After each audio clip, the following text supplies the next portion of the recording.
주께서 모세에게 이르시되 너는 서압향과 나감향과 풍자향의 향품을 가져다가 그 향품을 유향에 섞되 각기 같은 분량으로 하고 그것으로 향을 만들되 향 만드는 법대로 만들고 그것에 소금을 쳐서 성결하게 하고 그 향 얼마를 곱게 찌어 내가 너와 만날 회막반 증거 앞에 두라. 이 향은 너희에게 지극히 거룩하니라. 내가 여호와를 위하여 만들 향은 거룩한 것이니 너희를 위하여는 그 방법대로 만들지 말라. 냄새를 맡으려고 이 같은 것을 만드는 모든 자는 그 백성 중에서 끊어지리라. 아멘. 지난번 시간에 저희가 거룩한 기름, 관유라고 하는 것을 제작하여서 사용할 용도를 지정해 주시고, 또 하나님의 백성으로 우리는 하나님의 나라를 향해서 나아갈 때 하나님께서 주시는 성령을 통해서 세상과 구별되어진 삶을 살아야 된다고 말씀을 드렸습니다. 자신의 생각만이 옳다고 주장하거나 자신의 의지대로만 살아서는 안 된다는 이야기를 드렸고요. 거룩한 삶을 살아가면서 구별된 백성으로서의 삶을 살아갈 수 있어야 함에 대해서 지난 시간에 우리가 말씀을 통해서 함께 은혜를 나누었는데요.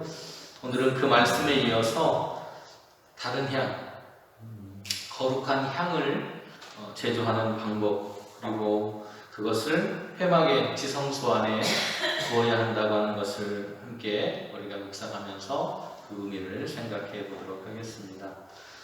그래서 오늘의 제목은 거룩한 향을 만드는 원칙이라고 하는 것이고요. 그 원칙은 이런 말씀을 근간으로 했습니다. 35절과 36절의 말씀, 오늘 함께 읽을 말씀을 나눠보겠습니다. 같이 읽어보겠습니다.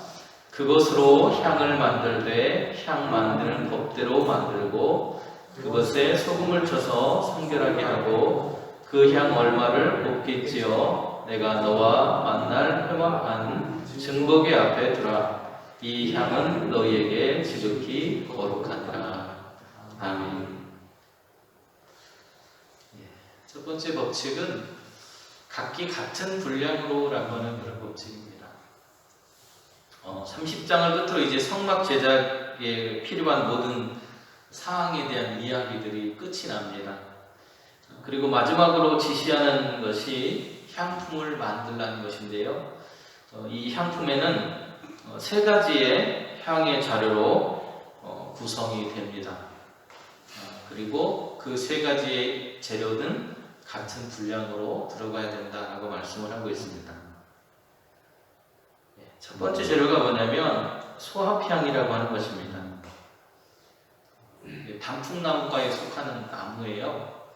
이 나무에 이런 꽃이 피고 또 그 밑부분에는, 나무 줄기 부분에는 이렇게 고무같이 수지라고 하는 것이 형성이 됩니다. 그리고 이것을 모아서 만든 것이 이렇게 경단 형태의 소합향이라고 하는 덩어리가 만들어지게 됩니다. 이 소합향은 숲에서 자라나는 키가 큰 서양 떼죽나무라고 하는 것에서 분비되는 수액에서 채취를 하게 되는데요. 향은 오렌지 향이 난다 그래요. 이게 향료잖아요, 그죠? 향이 나는 거기 때문에 오렌지 향이 나고 꿀도 많이 나는 것으로 알려져 있다고 합니다. 그래서 이런 모습으로 나오고요. 23절에 보면 지난 시간에 우리가 말씀을 나눌 때 상등 향품이 쓰였다라고 하는 그런 부분이 나옵니다. 거기서 나오는 상등 향품은 보셈이라고 하는 그런 말인데요. 별개의 것입니다. 지금 오늘 나오는 향과는 별개의 거예요. 같은 그런 말이 쓰였는데 다른 단어가 사용이 되었습니다. 그래서 앞에서 23절에서 쓰였던 말은 보셈이라고 하는 단어가 쓰였고, 오늘 본문에 나오는 향이라고 할 때에는 커토레이라고 하는 그런 단어가 쓰여서 그것을 두 개를 구별을 하고 있는 것을 봅니다. 그래서 상등향품, 지난 시간에 우리가 말씀을 나눌 때 배웠던 것은 회막의 기구들 그리고 제사장들에게 바르는 용도로 사용이 됐다면, 오늘 만들어진 향은 기구나 제사장에게 쓰는 게 아니고 하나님을 향해서 드리는 것이라고 하는 그 두 개의 차이가 있다고 하는 것을 우리가 생각하면서 말씀을 나누면 좋겠습니다. 두 번째는 풍자향이라고 하는 것입니다. 잘 보이시는지 모르겠습니다. 네 개의 그런 그림, 네 개, 실물 사진이 네 개고요. 두 가지는 이렇게 그 조각도를 이렇게 그린 것이고, 그리고 이것은 그것을 이렇게 가루로 만든, 덩어리로 만든 그런 형태라고 말할 수 있습니다. 이 풍자향은 기름지다, 비옥하다라는 그런 뜻을 가지고 있습니다. 헬거나라고 하는 그런 단어가 쓰였는데요. 이것은 나무에서 채취하는 일종의 수지라고 말할 수 있고, 미나리과에 속하는 페놀라라고 하는 그런 것 식물에서 이 채취를 하게 돼요.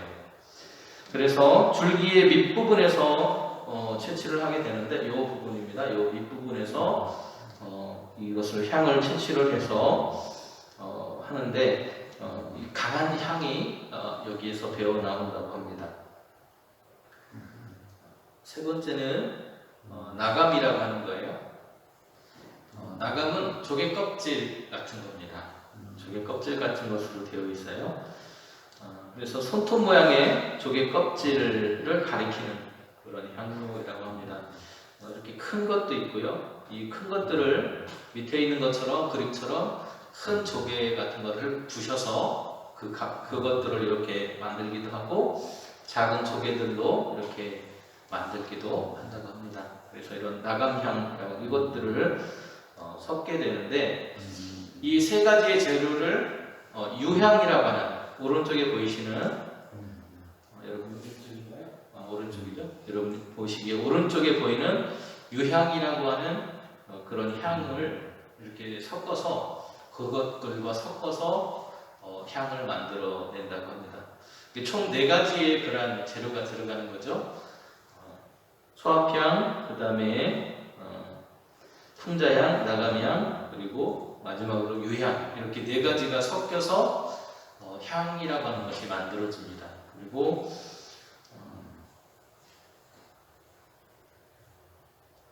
이것들은 같은 분량, 균형과 조화를 이루는 그런 모습을 볼 수 있겠습니다. 같은 분량으로 이렇게 그 양이 정해져서 같은 비율을 통해서 향을 만들고, 그것을 통해서 하나님께 드려졌습니다. 헌신이라고 하는 것은 누군가가 일방적으로 하는 것이 아닙니다. 헌신이라고 하는 것은 향품들과 유향이 각기의 분량대로 섞여서 각자의 역할을 감당해내는 것처럼, 오늘 우리도 임원들 또 성도들 가릴 것 없이 각자가 맡겨진 그 분량만큼 자신의 몸을 태워서 하나님에게 헌신하는, 자기의 역할을 해주어야만 아름다운 향을 낼 수 있다는 것을 우리가 바라볼 수 있습니다. 두 번째 법칙은 소금을 쳐서 성결하게 해야 된다라고 하는 것입니다. 향을 만들 때 다 만들고 나서 거기에는 소금을 쳤습니다. 소금을 쳐서 회막 앞에 비치해 두게 되는데요. 이 소금이라고 하는 것은 먼저 말씀을 드리면 성결함을 상징한다고 할 수 있습니다. 소금이 쓰였습니다. 소금은 향이 부패하지 않도록 항상성, 그 향이 부패하지 않고 한결같은 모습을 가질 수 있도록 만들어주는 역할을 하는 것이 소금입니다. 그런데 이 소금에는 앞에 수식어가 2개가 붙어요. 형용사가 2개가 붙는데, 원어에 보면 2개의 그런 단어가 쓰입니다. 하나는 타호르라고 하는 단어가 쓰이고요, 또 하나는 카도시라고 하는 그런 단어가 쓰입니다. 카도시를 많이 들어보셨죠, 그죠?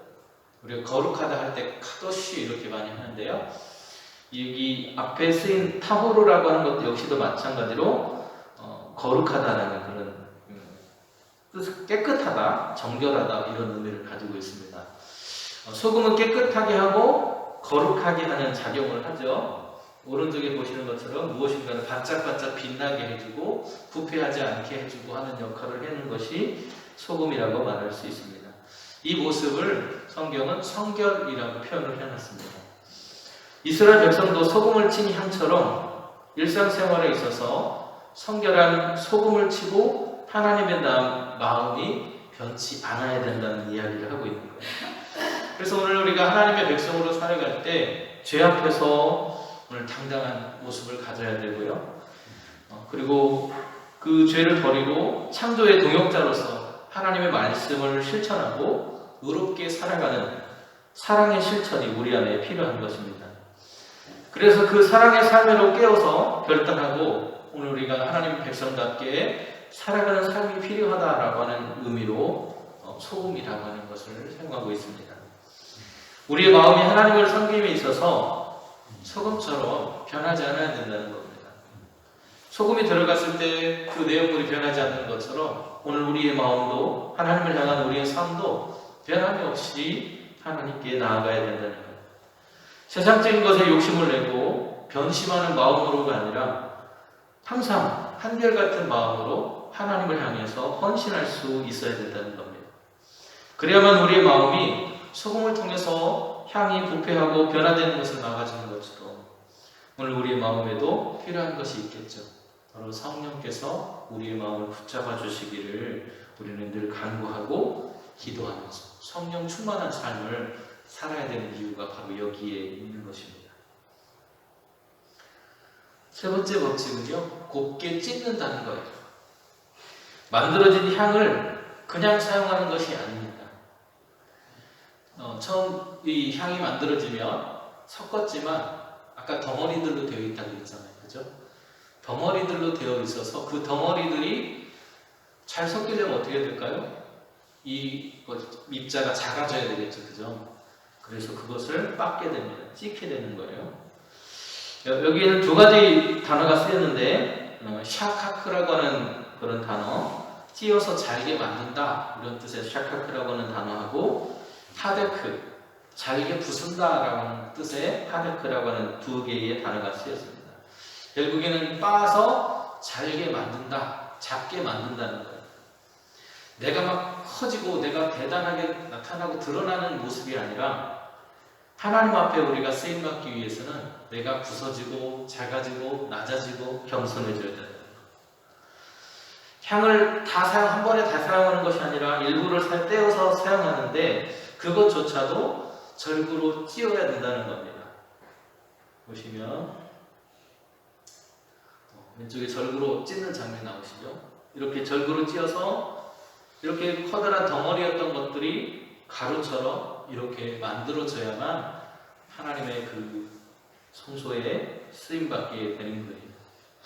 하나님 앞에 사용되기 위해서는 우리의 모습이 철저하게 하나님 앞에 부서지는 과정이 필요하다는 것입니다.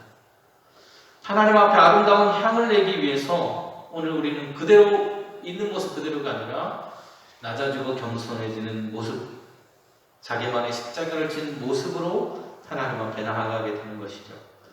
자신을 드러내는 모습으로가 아니라 자신을 감추는 모습 속에서 우리는 진정한 헌신의 향기를 발할 수 있다는 것을 말하고 있습니다. 그때 비로소 향은 못에 의해서 회막에 있는 증거계 하나님 앞으로 그때에 들어갈 수 있다고 오늘 본문은 이야기합니다. 우리 역시도 그러한 모습으로 낮아지고 겸손한 모습으로 하나님 앞에 헌신할 수 있는 저와 여러분의 모습이 될 수 있기를 간절히 소망합니다. 오늘 본문의 말씀은 우리에게 각자의 역할을 다 해야 한다는 이야기를 합니다. 그리고 한데 어우러져서 사용해야 되는데 그때 하나님께서 쓰임받게 받을 수 있는 향으로서의 역할을 하게 되는데 그때 우리의 마음은 한결같은 마음, 변함없는 마음으로 하나님 앞에 성결한 삶을 통해서 헌신해야 한다고 말하고 있습니다. 그런 헌신을 위해서는 있는 모습 그대로가 아니라 부서지고 낮아지고 겸손한 모습으로 작아져야만 헌신할 수 있습니다. 우리는 우리의 유익을 위해서 우리에게 주신 것들을 사용하는 것이 아니라 또한 우리의 기쁨을 위해서가 아니라 우리가 헌신하는 것은 하나님을 위해서 사용되어져야만 하는데 그것은 우리 유익을 위해서가 아니라 하나님을 향해서 하나님을 위해서 사용할 때 진정한 향으로서의 오늘 우리의 역할을 감당하게 될 줄로 믿습니다. 기도하겠습니다. 은혜로우신 하나님 감사합니다. 거룩한 향이 되기 위해서 수많은 사람들이 함께 어우러져서 하나님을 위해 헌신하겠다고 하지만 때로는 잘 어우러지지 못하고 서로의 모습 그대로 부딪히고 나타나서 다툼과 질투와 시기가 우리의 모습 속에 나타날 때가 많습니다. 오늘 하나님 앞에 부서지고 낮아지고 겸손해진 그 모습 그대로 또 늘 한결같은 그 모습으로 하나님을 향해서 헌신할 수 있는 저희들이 되도록 오늘도 우리의 마음을 붙잡아 주시고 인도하여 주시옵소서. 그래서 하나님께 정말 하나님께서 깊이 기쁘게 흠양하시는 거룩한 향으로서의 역할을 감당하는 저희들이 될 수 있도록 그런 교회가 되도록 인도하여 주옵소서. 예수님의 이름으로 기도드립니다. 아멘.